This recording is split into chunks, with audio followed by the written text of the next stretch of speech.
This week's episode is brought to you by Away. Away was founded by two friends from New York who found themselves at JFK with dead phones, delayed flights, and a bright idea: luggage with power. Thus, the Away carry-on was born. The approach is simply to create special objects that are designed to be resilient, resourceful, and essential to the way you travel today. They ask thousands of people how they pack, why they travel, and what bugs them most about their luggage, and then Away designed a bag to solve a few old problems like sticky wheels and a few new ones like dead cell phones. With Away, you get to choose from a variety of sizes and colors. There's the carry-on, the bigger carry-on, the medium, or the large. And both sizes of the carry-on are able to charge all cell phones, tablets, e-readers, or anything else that's powered by a USB cord. A single charge from an Away carry-on will charge your iPhone 5 times. All suitcases are also made from premium German polycarbonate, unrivaled in strength and impact resistance, and also very lightweight. The interior features a patent-pending compression system, which is helpful for overpackers. It has 4 360-degree spinner wheels, which guarantee a smooth ride, and a TSA-approved combination lock is built into the top of the bag to prevent theft. The Away bag also comes with a lifetime warranty. If anything breaks, they will fix it or replace it for life. And then there is the 100-day trial, because you can live with it, you can work with it, you can travel with it, and if at any point you decide it's not for you, you can return it for a full refund with no questions asked. Our Away travel bag continues to be great for our world travels. The lightweight design makes it easy to maneuver around sidewalks, on and off the metro and trains, and in and out of planes. And on more than one occasion, the USB power source has saved me from a dying cell phone. So for $20 off a suitcase, visit awaytravel.com/revolutions20 and use the promo code revolutions20 during checkout. That again, for $20 off a suitcase, visit awaytravel.com/revolutions20, that is 20, the numeral 20, and use the promo code revolutions20. Hello, and welcome to Revolutions.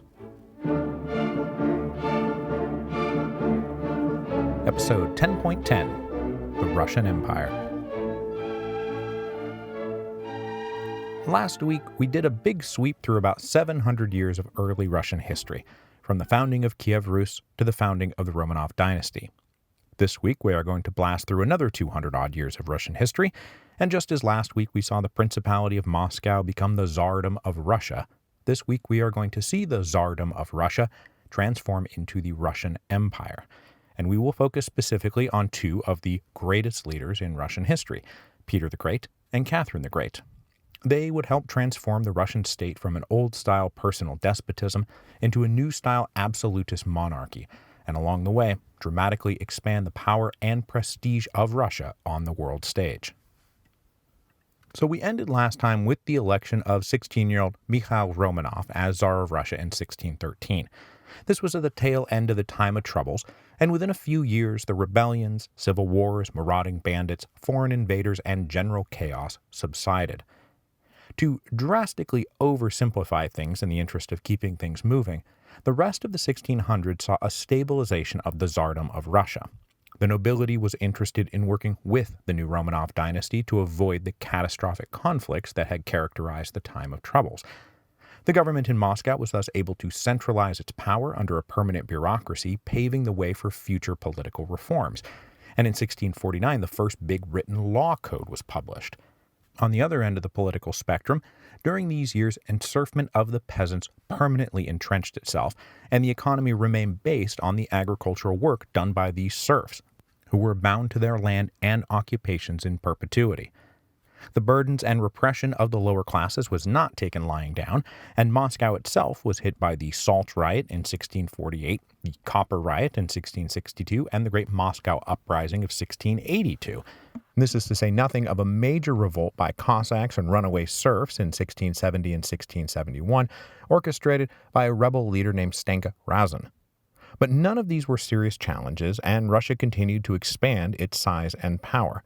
Russians moved east across the Ural Mountains into Siberia, where they pretty easily subdued the local tribes, and then they just kept pushing east until they hit the Pacific Ocean, bringing Siberia permanently under Russian hegemony. In the west, meanwhile, Poland was sinking just as Russia was rising, and during these years the Russians advanced back to Smolensk and Kiev. As the 1600s drew to a close, the Romanovs were hit by some convoluted dynastic inheritance problems that I could spend all day trying to explain, but instead I'm going to not. The upshot is that after ousting his regent of an older half-sister in 1689, 17-year-old Peter Romanov started wielding power as Tsar in his own right. Now, it would be nearly impossible for his contemporaries to predict that in the future we would be calling him Peter the Great. Now, the reason this would have struck contemporaries as so surprising and unpredictable is that young Peter showed almost no interest in court life. He was an odd duck who didn't quite fit in. Physically, he grew to be nearly 7 feet tall, and mentally he was gifted with a mathematical mind that was particularly interested in sailing and shipbuilding, so he had no interest in the boring formalities and petty backbiting of court life. He wanted to spend his day sailing, thinking about sailing, and drinking with his friends. So his powerful mother managed to maintain something resembling a normal court routine until she died in 1694, at which point Peter just stopped showing up altogether. 200 years of traditional court routine that had begun under Ivan the Great simply perished of neglect. A new day was dawning for Russia, due simply to the force of Peter's personality. He would not be molded by anyone or anything. He would do the molding. Ruling now through a few trusted favorites rather than the established court apparatus that had defined the year since the time of troubles, Peter set out on a bold new path. His personal obsession with all things maritime would dominate his foreign policy outlook as he saw landlocked Russia as being held back from true greatness until it stopped being landlocked. To satisfy his ambitions, Peter turned his attention south towards the Sea of Azov, which sits perched atop the Black Sea, and which at that time was dominated by the Ottoman Empire. Peter sent his army and a newly built-up navy manned by Italian, French, and Dutch officers south down the Don River. In 1696, the Russians successfully captured the port city of Azov, and while this was a great victory for Peter, he did not yet have the strength to push out any further than that. The Ottomans were able to block any further access to the larger Black Sea and prevent the Russians from putting into port with their merchant vessels. So Peter had his port, but he couldn't go anywhere. After his first expansion south, Peter's attention then turned to the west, far to the west. Peter was supremely dissatisfied with what he considered to be the backwardness of Russian science, culture, and society. This was the age of Newton and Leibniz and Baroque rationalism, and Peter himself was always drawn to this world of new discoveries. So, as the first conflict with the Ottomans was wrapping up, Peter packed his bags and headed west in 1697. But as was his style, Peter did not want to travel around as the Tsar of Russia, which would bog him down in endless protocol. Instead, he went incognito as simply a member of a diplomatic mission, ostensibly touring Europe to drum up support for further Russian advances against the Ottomans. This embassy went from Riga to Berlin and then on to the intended destination of Amsterdam. And while drumming up diplomatic support for Russia was all for the good, this was really in the service of getting Peter into personal contact with and getting training and tutelage from the great Dutch engineers and shipbuilders of the day. And then from this base in the Netherlands, Peter also popped up to England to visit and tour facilities and talk to leaders and experts, and it included a trip to the famous Greenwich Observatory. While in the West, Peter's mind was filled with visions of turning Russia towards this future that now lay before him. Peter's absence from Russia and disdain for the old beliefs did not go unnoticed by the nobility back in Russia, and in 1698 Peter had to return home to handle the fallout from an aborted noble revolt that got going while he was away. Now more determined than ever to have his way, Peter forged ahead with a kind of personal rule. He did not call any formal council of nobles or use any of the old provincial institutions of power. Instead, he had a small group of friends and favorites who dealt with the government on a very improvised and ad hoc basis. And as if it wasn't bad enough that the old nobility was basically being cut out of power, Peter also decided that the Russian nobility needed to get with the times and adopt Western looks and clothing, or they were going to look hopelessly backwards anytime anybody laid eyes on them. So he decreed that noblemen had to shave their beards and women had to wear Western-style dresses, which most of them hated. Peter also wanted to break the independent power of the Orthodox Church, and when the patriarch of the church died in 1700, that's just the leader of the Russian Orthodox Church, Peter declined to nominate a successor. He then annexed vast monastic estates, bringing under his control extensive land and serf holdings. He also then turned his attention to the army and navy and began reforming them along European lines.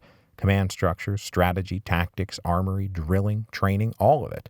He imported European officers and engineers to bring the Russian army and navy into the modern age. He wanted to make the Russian military a true modern power to be reckoned with. So kind of across the board, Peter is just changing everything. Now, a lot of these domestic reforms were initiated simultaneously with and in service to what would become Peter's greatest foreign entanglement, the Great Northern War. In 1699, the King of Poland invited the Russians and the Danes into a secret alliance against the Swedes. Now, everyone had their own reasons for joining this anti-Swedish coalition, but Peter had one single burning obsessive reason, the singular goal of his reign, which was to win a window to the seas. Specifically, he wanted a port on the Gulf of Finland that would give Russia access to the Baltic Sea, and from there, access to the whole world. Unfortunately, there was a lot of gross miscalculating going on inside this anti-Swedish alliance. The King of Poland, for example, thought he was far stronger than he actually was, and then it turned out none of them were much of a match for Charles XII of Sweden, who was one of the great military commanders of his age, or really any age. So instead of a quick and decisive offensive by Poland, Denmark, and Russia to push Sweden out of some territory that they all coveted, it became a 20-year-long seesaw conflict called the Great Northern War. The first 8 years of this war were defined by Sweden hammering Poland into submission and then forcing the King of Poland's abdication and getting a Swedish puppet placed on the Polish throne. After this success, Charles XII turned to Russia in the hopes of doing the same thing, and he just assumed that noble grumbling about Peter and peasant grumbling about, everything would make it very easy to induce Peter's overthrow. Instead, Charles XII found the Russians unwilling to dance to Swedish numbers, and discovered Peter's reformed and retrained military was a much better fighting force than he expected. An attempted invasion of Russia in 1708 and 1709 ended in decisive failure. And though the war would keep going until 1721, by 1710, the resulting post-war dynamic was already settling into place, that Russia was now a power to be reckoned with, maybe the great power of northeastern Europe. In the early days of this war, Peter resolved to move quickly in order to secure his window to the sea. Now, technically, Russia already had one window to the sea, the far northern port of Archangel, which was built at the mouth of the northern Dniva River on the coast of the White Sea. A passage through the White Sea had been mapped and opened by the English and Dutch way back in 1555. But Archangel was iced up 9 months out of the year. Peter had visited the port twice and found it ultimately unsatisfying for his greater vision of the future. So in 1702, he marched the Russian army down the Neva River, and they captured a Swedish town and fortification at the mouth. And here, Peter ordered a fortress built, which would become the St. Peter and St. Paul Fortress, which was meant to be the initial defender of his grand vision of the future. By 1703, not even waiting for the war to end and peace settlements to make Russian claims official, Peter ordered construction of what would become the great legacy of his reign, the city of St. Petersburg, which was naturally named after his own namesake. St. Petersburg was meant to be a naval base, a shipyard, and a center of commerce and shipping to integrate Russia better into European markets.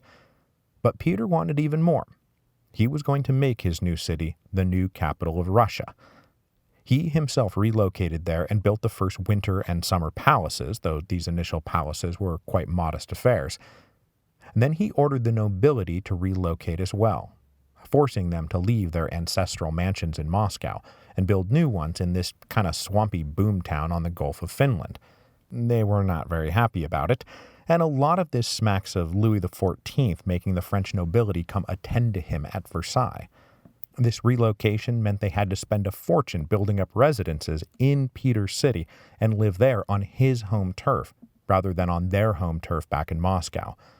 It also forced them to look towards Europe, rather than revel in the aloof insularity of inner Russia. With this forced infusion of wealth and residence, St. Petersburg was on its way to becoming one of the great capitals of the world. So with the Great Northern War turning in his favor, Peter instituted another new slate of reforms. To get going on this project, in 1715, in the midst of still fighting with Sweden, Peter sent a spy into Sweden to study their administration and state apparatus. And when that spy returned, Peter transformed Russian administration along Swedish lines, with various departmental colleges staffed by both Russian and foreign experts running their individual departments. Then in 1722, he introduced the Table of Ranks, which spelled out the ranks and positions and titles of the nobility, and which would be in place right up to the moment of the 1917 revolution. He also put the church under even more firm state control by creating a government synod to run it, all of the members of which would be appointed by the Tsar. And he also made up for something that had been conspicuously lacking from Russian cultural life, and that was secular philosophy and scientific expertise. So he created an Academy of Science in St. Petersburg to open up Russian intellectual life to science and natural philosophy. It was not quite a full university, but it was a step in the right direction. So in 1721, the Great Northern War finally ended after 20 years, with an exhausted Sweden suing for peace. The results was that the Baltic territories Peter had seized were confirmed, along with new lands in Livonia and Ukraine, and those Livonian territories brought German Lutherans under the sovereignty of the Tsar for the first time. To celebrate all this, Peter made the grand proclamation that transformed the state officially from the Tsardom of Russia into the Russian Empire. Now, Peter the Great is remembered today as one of the great leaders in Russian history. And certainly in Europe he is considered the ideal czar, but partly this is because he flattered European egos by always following their lead.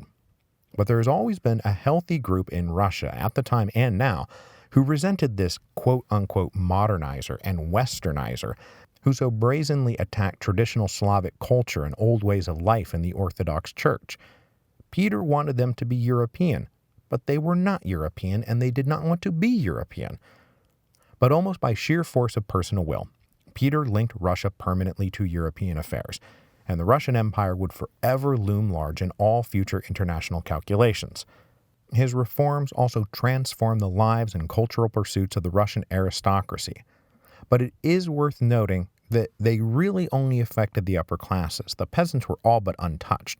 Most of them were still just serfs, toiling away for the benefit of the Lord's generation after forgotten generation. So Peter the Great died in 1725, and his death opened up another convoluted succession crisis inside the Romanov family that I am also not going to explain. In fact, I just want to move very quickly through the 37-year period between the reigns of Peter the Great and Catherine the Great. There was some attempt to undo much of what Peter had done in the years after his death, which is understandable, but a lot of it just kind of stuck in place. Peter's niece Anna wound up reigning as empress from 1730 to 1740, and then after her, another convoluted succession crisis that I'm not going to tell you about left Peter's daughter Elizabeth reigning as empress from 1741 to 1762. She reinstated most of her father's program and then shepherded Russia from the age of Baroque rationalism into the age of Enlightenment. This is the point at which educated Russians started getting really into the French philosophes and Enlightenment-era thinkers like Voltaire. It's also when the Russian nobility started using French as the standard language amongst themselves. This early Russian Enlightenment was embodied by a Renaissance man polymath named Mikhail Lomonosov, who, on top of many scientific and artistic accomplishments, spearheaded the compilation, regularization, and formalization of the Russian language as we know it today. And he also founded the first university in Russia, the University of Moscow, in 1755. Now, neither Empress Anna nor Empress Elizabeth had children of their own, and so the Romanovs had to go looking outside the immediate family for an heir. So in 1742, Elizabeth selected the son of her sister, who had been married to a German Duke of Holstein, and yes, I am talking about that, Holstein. The boy was brought over to Russia, formally rechristened Peter, and he converted to Orthodox Christianity. Now, the selection of Peter was a part of Elizabeth's policy of trying to keep Prussia happy, and then she kept going in this vein when it was time to select a bride for Peter. She went out and found a German princess from a small principality in the Prussian orbit named Sophia. 15-year-old Sophia came to Russia in 1744, where she too formally converted to Orthodox Christianity and was rechristened Catherine. Peter and Catherine were a terrible match. Peter turned out to be immature and dull and had no interest in his future responsibilities. Catherine, meanwhile, was endlessly curious and intelligent, bordering on brilliant.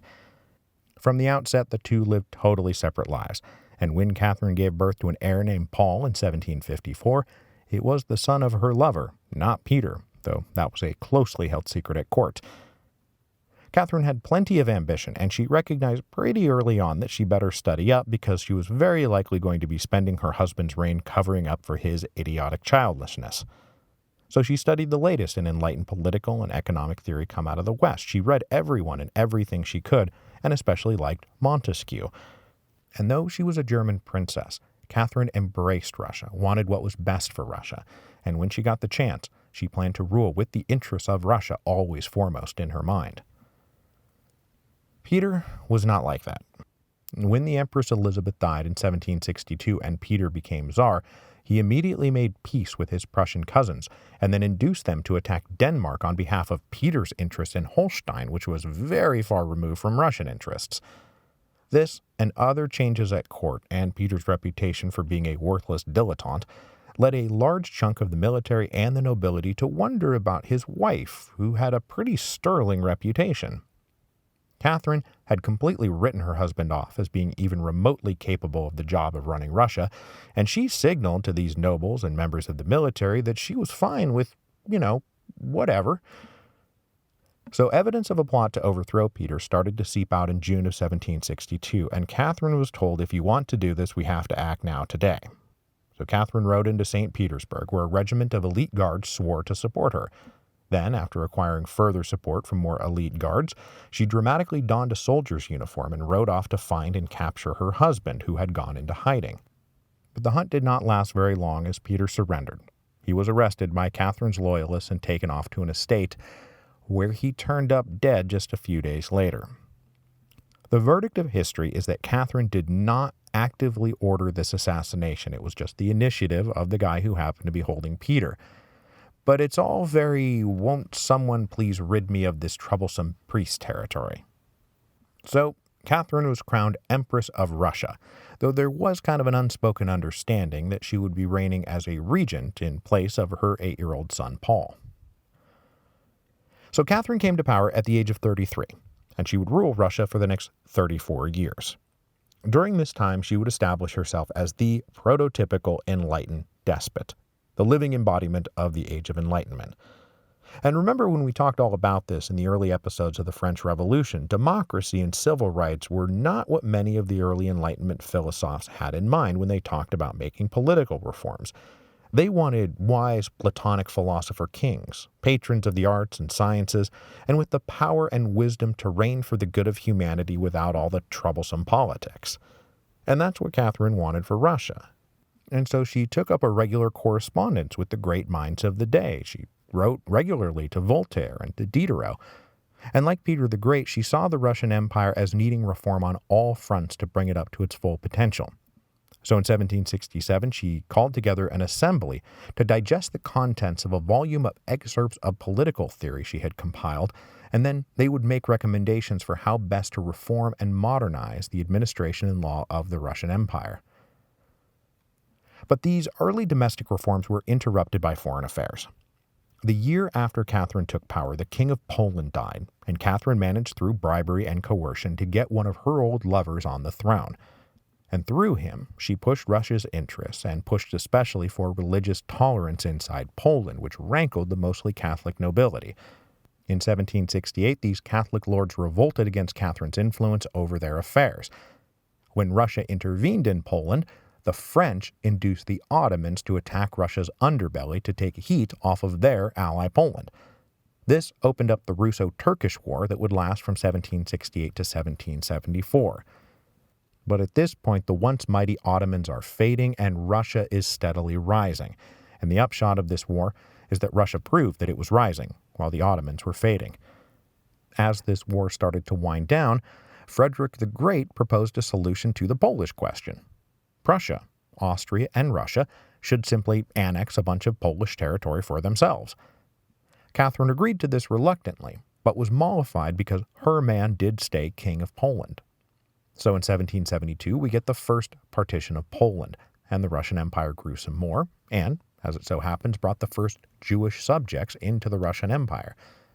Then down south, the Ottomans capitulated on Catherine's terms in 1774, and Catherine's terms were a completion, a fulfillment of Peter the Great's dream. This meant breaking off a large chunk of territory in Crimea and along the Black Sea coast, and technically these lands would be independent, but they would be under Russian hegemony. And then Catherine forced through Russian rights to trade and commerce in the Black Sea, so now they could build a Black Sea fleet and have Black Sea merchants, which is what Peter had always dreamed of. But just as this foreign war was wrapping up in Russia's favor, they were rocked by a massive domestic revolt.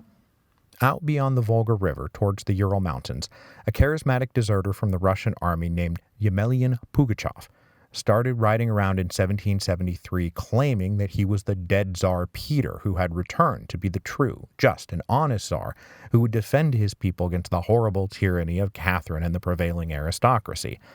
Pugachev opened up a huge revolt of Cossacks and peasants and serfs, and for the rest of 1773 and 1774, the whole of the Volga Basin was in Let's Lynch the Landlord rebellion, and wherever serfs were liberated, they joined in the fight enthusiastically and with bloody-minded wrath. But in 1775, Pugachev was captured and executed, and the revolt was brutally suppressed by the Russian army. But Pugachev's rebellion and that earlier peasant revolt I mentioned, the one that was led by Stanko Razin, would both be name-checked in the future by Bakunin as proof of the revolutionary potential of the peasantry. With Poland settled for now, peace with the Ottomans, and the end of the rebellion, there entered a period of about a decade where Catherine could go back to advancing her enlightened despotism. In 1783, she outright annexed the Crimean lands acquired from the Ottomans, and they dubbed it New Russia. And Catherine wanted to make it a showcase for what enlightened rule could do. She put her lover and brilliant advisor, Grigory Potemkin, in charge of a political and economic development project that was meant to push out the old nomadic inhabitants and replace them with Russian settlers who would be promised freedom without serfdom. And she wanted them to implement more advanced agricultural techniques and then build up trade and commerce on the Black Sea. Meanwhile, back in Old Russia, Catherine restarted the project of political reform that had stalled out back in 1768. But again, all of these reforms hardly reached below the middle class. The peasants and serfs in their villages remained a distant concern. As long as they paid their taxes, their rent, and they did not revolt, they hardly counted at all. Catherine also continued as a great patron of the arts and culture, theater, academic journals, literature, drama, poetry, music, all of which befit her self-image as an enlightened despot. And cultural life in St. Petersburg and Moscow flourished.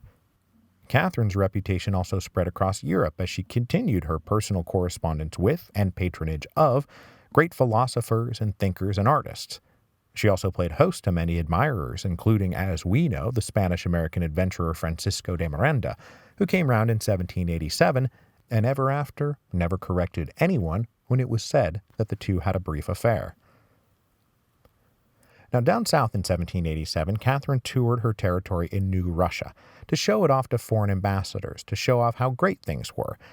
And this gave rise to what is probably a mythical account of the Potemkin villages, which were allegedly constructed mobile facades which would race ahead of the imperial entourage to make the region look far more prosperous than it actually was. But unfortunately for a good story, this all seems pretty exaggerated and overblown, and what deception may have existed was aimed at the foreign ambassadors, not the empress. Now, unhappy with Russian conduct in Crimea and suspecting further encroachment was coming, the Turks once again declared war later in 1787. And this war would have a far-reaching impact. When an embassy of Polish nobles was called to support the Russian war effort, those nobles went rogue and revolutionary, with cynical support from the Prussians. But Catherine's Russia was undaunted by all these challenges. The hero of the Russo-Turkish War was undoubtedly the great Russian general Suvorov, who won a series of great victories. In 1791, the Turks again capitulated and Russia advanced yet further, this time to the Dniester River, where they acquired the port of Odessa. The Polish question, though, was still very troublesome indeed. But by now, European attention was turning towards France, where some kind of reform effort had turned into a revolt that was getting way out of hand.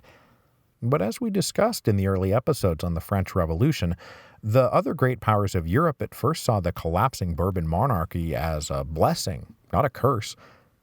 But as her war with the Turks was winding up, Catherine started getting news out of France that was darker and more troubling. And though Russia itself was not directly affected by the conflict now erupting out of France, Prussia and Austria were both drawn into war in 1792. And then came the shocking news that Louis XVI had gotten his head chopped off. The effect of all this in Russia was a severe cooling of its Enlightenment period. French culture and ideas had been all the rage through most of Catherine's reign, and now suddenly access to ideas and literature and philosophy coming out of France was under severe restriction.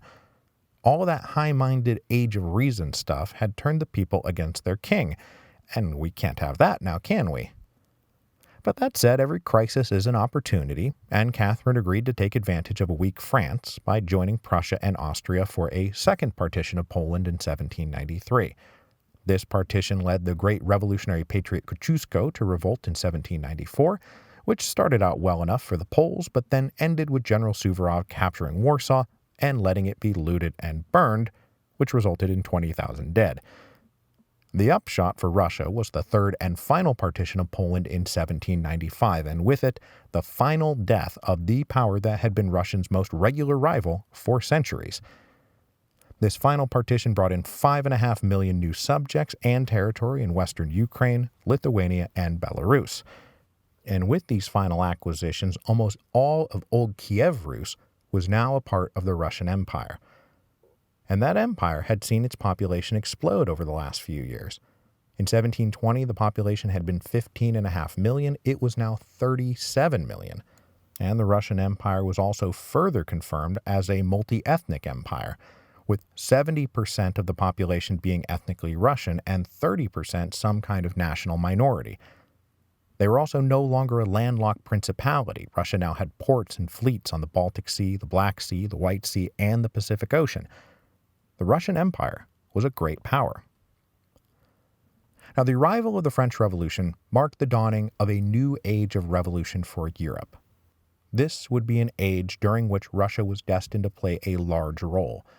But as we will start to see next week, Russia's large role would not be as a revolutionary vanguard, but rather as the great backstop of conservatism. Because for Russia, the age of revolution was the age of reaction.